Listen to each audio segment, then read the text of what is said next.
আসসালামু আলাইকুম ওয়া রাহমাতুল্লাহি ওয়া বারাকাতুহু। আলহামদুলিল্লাহি ওয়াহদাহু ওয়াসসালাতু ওয়াসসালামু আলা মান লা নাবিয়্যা বা'দাহ। আমরা ফিকহ বলতে কি বুঝি? ফিকহ বুঝা এবং ফিকহ বুঝার মূলনীতি নিয়ে বহু যুগ ধরেই মুসলমানদের বিভিন্ন মাযহাবের মধ্যে বিভিন্ন মতভেদ রয়েছে, আছে এবং ভবিষ্যতেও থাকবে। তবে ফিকহুল হাদিস এবং ফিকহুস সুন্নাহ যার সবচেয়ে সঠিক ব্যবহার পৃথিবীতে আগত বিভিন্ন যুগের বিভিন্ন বড় বড় মুহাদ্দিসগণ তাদের বইয়ের মধ্যে করেছেন, যেমনটি ইমাম বুখারী রাহিমাহুল্লাহ তার সাহিহ বুখারীর বিভিন্ন তারজামাতুল বাব বা বিভিন্ন অধ্যায়ের নামকরণে অত্র অধ্যায়ের অধীনস্থ হাদিস থেকে যে ফিকহুল হাদিস বা ফিকহুস সুন্নাহ বের করেছেন, তা পৃথিবীর মানুষকে যুগ যুগ ধরে হাদিস এবং সুন্নাহর ফিকহ শিখতে এবং শিখাতে অবশ্যই ভূমিকা পালন করবে। ঠিক তেমনই একটি বই ইমাম শাওকানি রাহিমাহুল্লাহর, যার ব্যাখ্যা নওয়াব সিদ্দিক হাসান খান ভূপালী রাহিমাহুল্লাহ করেছেন আর রওজাতুন নাদিয়া নামে।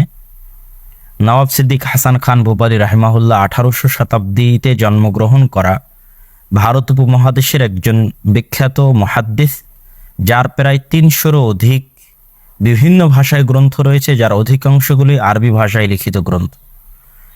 তিনি ভারত উপমহাদেশে হাদিস চর্চা এবং হাদিসের ফিকহ চর্চায় ব্যাপক ভূমিকা রেখে গেছেন। তিনি সর্বপ্রথম ভারত উপমহাদেশে ফাতহুল বারী সহ অন্যান্য বড় হাদিসের ব্যাখ্যা গ্রন্থগুলোর সাথে মানুষকে পরিচিত করিয়েছেন। তারই অন্যতম একটি গ্রন্থ যা মূলত হাদিস এবং সুন্নাহর ফিকহকে মানুষের মাঝে ছড়িয়ে দিতে এবং ফুটিয়ে তুলতে সহযোগিতা করবে, যার নাম হচ্ছে রওজাতুন নাদিয়া। এই গ্রন্থটি নাসিরউদ্দিন আলবানী রাহিমাহুল্লাহ থেকে শুরু করে আরও বহু আলেম ওলামা ফিকহ শিখার জন্য মানুষকে, ছাত্রদেরকে পড়ার পরামর্শ এবং উৎসাহ দিয়েছেন। আমরা বাংলা ভাষায় মাকতাবাতুস সালাফের পক্ষ থেকে বইটি ফিকহুস সালাফ এই নামে প্রকাশিত করেছি।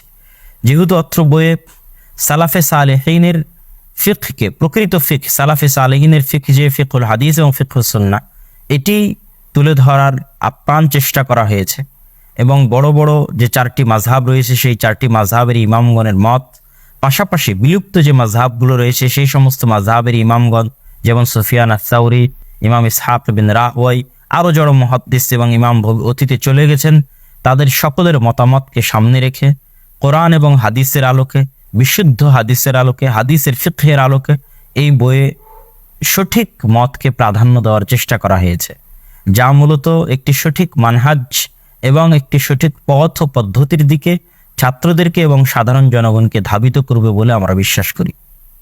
আলহামদুলিল্লাহ, আমরা ইতিমধ্যেই প্রথম খণ্ড প্রকাশ করে ফেলেছি। দ্বিতীয় খণ্ডের কাজও প্রায় শেষের দিকে। এটি আমরা আশা করছি মোট 3 খণ্ডে সমাপ্ত হবে ইনশাআল্লাহ।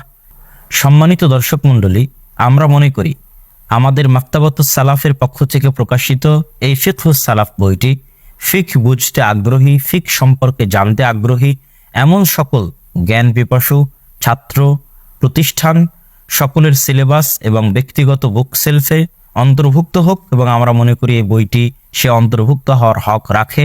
তো আল্লাহ সুবহানাহু ওয়া তাআলা এই বইটিকে কবুল করুক এবং এই বইয়ের লেখক, অনুবাদক এবং এই বইটি যারা বাংলা ভাষায় প্রকাশ করেছেন তাদের সকলকে কবুল করুক। এই বই থেকে পাঠককে যথোপযুক্ত উপকার নেওয়ার তৌফিক দান করুক। আল্লাহুম্মা আমিন। আসসালামু আলাইকুম ওয়া রাহমাতুল্লাহি ওয়া বারাকাতুহু।